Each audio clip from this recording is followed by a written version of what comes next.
ಜನರ ಬದುಕು ಕಟ್ಟುವಂತ ಒಂದು ನೀತಿ ಇಲ್ಲ. ಇವತ್ತು ಚುನಾವಣೆ ಮುನ್ನ ಹೇಳಿದಂತೆ ರೀತಿಯಲ್ಲಿ ಗ್ಯಾರಂಟಿ ಭಾಗ್ಯಗಳನ್ನು ಸರ್ಕಾರ ಅನುಷ್ಠಾನಗೊಳಿಸುತ್ತದೆ. ನನ್ನ ಬಸವಣ್ಣನವರು ಹೇಳಿದರು, ನುಡಿದಂತೆ ನಡೆ ನಡೆದಂತೆ ನುಡಿ. ಈ ಮಾತಿನ ಅನುಗುಣವಾಗಿ ಸರ್ಕಾರ ಮಾಡಬೇಕು. ಹಾಗೆ ಸಂವಿಧಾನ ಶಿಲ್ಪಿಗಳಾದ ಡಾಕ್ಟರ್ BR ಅಂಬೇಡ್ಕರ್ ಅವರು ಹೇಳಿದ ರೀತಿಯಲ್ಲಿ ಜನರಿಗೆ ಸಮಾನತೆ, ಆರ್ಥಿಕ ಸಮಾನತೆ, ಹಾಗೆ ಹಸಿವು ಮುಕ್ತವಾಗುವಂತಹ ವ್ಯವಸ್ಥೆಯನ್ನು ಮಾಡುವಾಗ ಇದನ್ನು ನಮ್ಮ ಉಡುಪಿ ಜಿಲ್ಲೆಯ ಜಿಲ್ಲಾಧಿಕಾರಿಗಳಾದ ಡಾಕ್ಟರ್ ವಿದ್ಯಾಕುಮಾರಿ ಅವರು ಆಗಮಿಸುತ್ತಾರೆ. ಅವರಿಗೆ ನಾವು ನಮ್ಮೆಲ್ಲರ ಪರವಾಗಿ ಹಾರ್ದಿಕವಾಗಿ ಸ್ವಾಗತ ಬಯಸ್ತಾ ಇದ್ದೇವೆ. ಅದೇ ರೀತಿ ಶ್ರೀಯುತ ರಮೇಶ್ ಕಾಂಚಲ್ರವರು ಉಡುಪಿ ತಾಲೂಕಿನ ಗ್ಯಾರಂಟಿ ಅನುಷ್ಠಾನ ಸಮಿತಿಯ ಅಧ್ಯಕ್ಷರಿದ್ದಾರೆ. ಅವರಿಗೆ ನಾವು ಹಾರ್ದಿಕವಾಗಿ ಸ್ವಾಗತವನ್ನು ಬಯಸ್ತಾ ಇದ್ದೇವೆ. ಅದೇ ರೀತಿ ಶ್ರೀಯುತ ದಿನಕರ್ ಹೇರೂರು ನಗರಾಭಿವೃದ್ಧಿ ಪ್ರಾಧಿಕಾರದ ಅಧ್ಯಕ್ಷರು, ಇವರನ್ನು ಹಾರ್ದಿಕವಾಗಿ ಸ್ವಾಗತ ಮಾಡುವುದರೊಂದಿಗೆ ಆಗಮಿಸಿದಂತ ಎಲ್ಲ ಅಧಿಕಾರಿ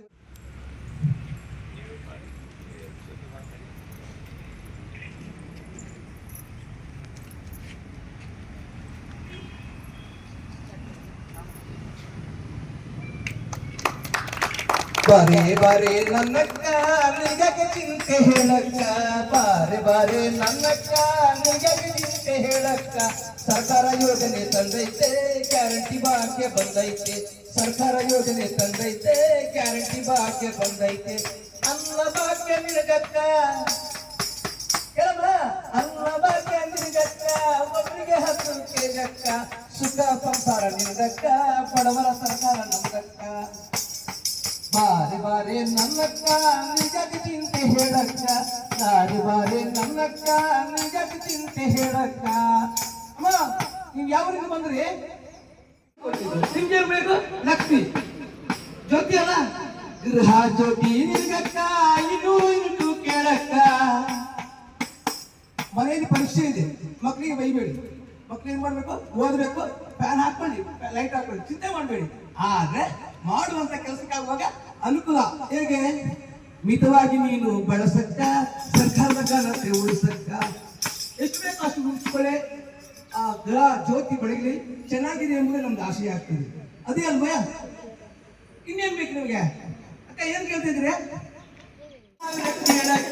ಗೃಹ ಲಕ್ಷ್ಮಿ ನಿನಗಕ್ಕ, 2000 ಕೇಳಕ್ಕ. ಬಾಗಿಲ ಬಳಿ ಬಂದೈತೆ, ಪ್ಯಾಂಟಿಗೆ ಹೋಗಿ ಬಾರಮ್ಮ. ಬಾಗಿಲ ಬಳಿ ಬಂದೈತೆ, ಪ್ಯಾಂಟಿಗೆ ಹೋಗಿ ಬಾರಮ್ಮ. ಅಮ್ಮ, 2000 ಬರ್ತಾ ಇದೆಯಲ್ಲ, ಸಂತೋಷ ಒಪ್ಪಿಕೊಂಡ್ರಿ. ಯಾಕೆ ಮುಜುಗರ ಮಾಡ್ತೀರಿ?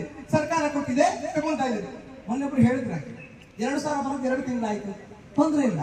ಅವತ್ತು ನವೆಂಬರ್ನಲ್ಲಿ 3 ತಿಂಗಳು ಬಂದಿಲ್ಲ, ಒಮ್ಮೆಲೆ 6000 ಬಂದಾಗ ನಾವು ಸಂತೋಷ ಪಡ್ತೀವಿ. ಈಗ 2 ತಿಂಗಳು ಬರೋದ್ರೆ ಈಗ ಏನು ಇನ್ನು ವಾರದಲ್ಲೇ ನಿಮ್ಮೆಲ್ಲ ಅಕೌಂಟಿಗೆ ಬಿಡ್ತದೆ, ಚಿಂತೆ ಮಾಡಬೇಡಿ ಹೇಳೋದ್ರೊಂದಿಗೆ ಮಾನ್ಯ ಜಿಲ್ಲಾಧಿಕಾರಿಗಳು ಮಾತನಾಡ್ತಾರೆ.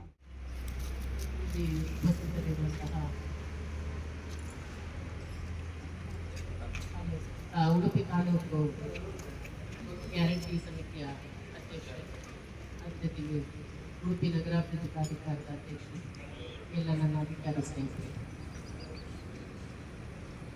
ಇವತ್ತು ನಮ್ಮ ಜಿಲ್ಲೆಗೆ ಗ್ಯಾರಂಟಿ ಯೋಜನೆಗಳಿಗೆ ಸಂಬಂಧಪಟ್ಟ ಹಾಗೆ ಅವೇರ್ನೆಸ್ ಕಾರ್ಯಕ್ರಮವನ್ನು ಮೂಡಿಸಬೇಕು ಅನ್ನೋಂಥ ದೃಷ್ಟಿಯಿಂದ ಈ ಸರ್ಕಾರದ ಒಂದು ಕಲಾಜಾತ ಬಂದಿದೆ. ಎಲ್ಲ ಇಡೀ ಜಿಲ್ಲೆಯಾದ್ಯಂತ ಇದು ತೆರಳಿ ಜನರಲ್ಲಿ ಗ್ಯಾರಂಟಿಗಳ ಬಗ್ಗೆ ಮಾಹಿತಿಯನ್ನು ನೀಡಲಿದೆ.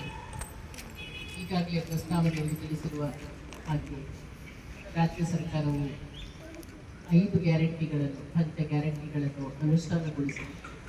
ಆ ಪಂಚ ಗ್ಯಾರಂಟಿಗಳು ಕೂಡ ಸಾಮಾನ್ಯರಿಗೆ ಜನರಿಗೆ ತಲುಪಬೇಕು ಅನ್ನುವಂಥದ್ದು ಉದ್ದೇಶ. ಯಾರಾದರೂ ಬಿಟ್ಟು ಹೋಗಿದ್ದಲ್ಲಿ ಅಥವಾ ಅದನ್ನು ಪಡೆಯದಿದ್ದಲ್ಲಿ ಈಗಲೂ ಪಡೆಯೋದಕ್ಕೆ ಅವಕಾಶ ಇದೆ. ಗೃಹಲಕ್ಷ್ಮಿ ಇರ್ಬೋದು, ಅನ್ನಭಾಗ್ಯ ಇರ್ಬೋದು, ಗೃಹ ಜ್ಯೋತಿ ಇರ್ಬೋದು, ಅದೇ ರೀತಿ ಯುವ ನಿಧಿ, ಶಕ್ತಿ ಈ ಯೋಜನೆಗಳನ್ನು ಈಗಲೂ ಪಡೆಯೋದಕ್ಕೆ ಅವಕಾಶ ಇದೆ. ಅದರ ಜೊತೆಗೆ ರಾಜ್ಯ ಸರ್ಕಾರದ ಉದ್ದೇಶ ಅದನ್ನು ಬಳಸುವವರು ತಗೊಳ್ಳುವವರು ಸರಿಯಾದ ರೀತಿಯಲ್ಲಿ ಬಳಸಬೇಕು ಅಂತ, ಅದು ಉಪಯೋಗ ಆಗಬೇಕು. ಫ್ರೀ ಕರೆಂಟ್ ಇದೆ ಅಂತ ಅನಗತ್ಯವಾಗಿ ಖರ್ಚು ಮಾಡುವಂಥದ್ದಲ್ಲ, ಸುಮ್ಮನೆ ಸ್ವಿಚ್ ಹಾಕಿರುವಂಥದ್ದಲ್ಲ ಅಥವಾ ಫ್ಯಾನ್ ಓಡ್ತಾ ಇರುವಂಥದ್ದಲ್ಲ, ಅದನ್ನು ಎಷ್ಟು ಬೇಕೋ ಅಷ್ಟೇ ಬಳಸಬೇಕಾಗುತ್ತೆ. ಅದೇ ರೀತಿಯಲ್ಲಿ ಶಕ್ತಿ ಯೋಜನೆ ಇದೆ ಅಂತ ಪ್ರತಿದಿನ ನಾವು ಓಡಾಡುವಂಥದ್ದಲ್ಲ, ಅದನ್ನು ನಮ್ಮ ಅಗತ್ಯಕ್ಕೆ ಅನುಸಾರವಾಗಿ ಬಳಸಬೇಕು. ಅದರ ಮುಖ್ಯ ಉದ್ದೇಶ ಉಳಿಸುವಂಥದ್ದಲ್ಲ, ಇನ್ನಷ್ಟು 10 ಜನಕ್ಕೆ ಅದರ ಪ್ರಯೋಜನ ದೊರೆಯಲಿ ಅನ್ನುವಂಥದ್ದು ಉದ್ದೇಶ, ಎಲ್ರಿಗೂ ದೊರೆಯಲಿ ಅನ್ನುವಂಥದ್ದು ಉದ್ದೇಶ. ಅದರಿಂದಾಗಿ ಈ ಗ್ಯಾರಂಟಿ ಸ್ಕೀಮ್ಗೆ ಸಂಬಂಧಪಟ್ಟ ಹಾಗೆ ಉಡುಪಿ ಜಿಲ್ಲೆಯಾದ್ಯಂತ ಈ ಮಾಹಿತಿಯನ್ನು ನಾವು ಈಗಾಗಲೇ ಸಾಕಷ್ಟು ಬಾರಿ ನಮ್ಮ ಇಲಾಖೆಗಳ ಕಾರ್ಯಕ್ರಮಗಳಲ್ಲೂ ಕೂಡ ಪ್ರಚಾರ ಮಾಡಿದ್ದೇವೆ, ಅವೇರ್ನೆಸ್ ಕಾರ್ಯಕ್ರಮವನ್ನು ಮೂಡಿಸಿದ್ದೇವೆ. ಅದರ ಜೊತೆಗೆ ಈ ಕಲಾ ಜಾತೆ ಇವತ್ತು ತೆರಳಿ ಎಲ್ಲ ಕಡೆ ಇನ್ನಷ್ಟು ಮಾಹಿತಿಯನ್ನು ಸಾಮಾನ್ಯರಿಗೆ ಕೊಡುವಂಥ ಕೆಲಸವನ್ನು ಮಾಡಿದ್ದು. ಒಂದು ವೇಳೆ ಇದರ ಪ್ರಯೋಜನವನ್ನು ಪಡೆಯದಂತಹ ಜನರು ಇದ್ದಲ್ಲಿ ಖಂಡಿತ ಇದರ ಫಲಾನುಭವಿ ಆಗುವುದಕ್ಕೆ ನಾನು ಜಿಲ್ಲಾಡಳಿತದ ವತಿಯಿಂದ ಕೋರ್ತೇನೆ. Thank you.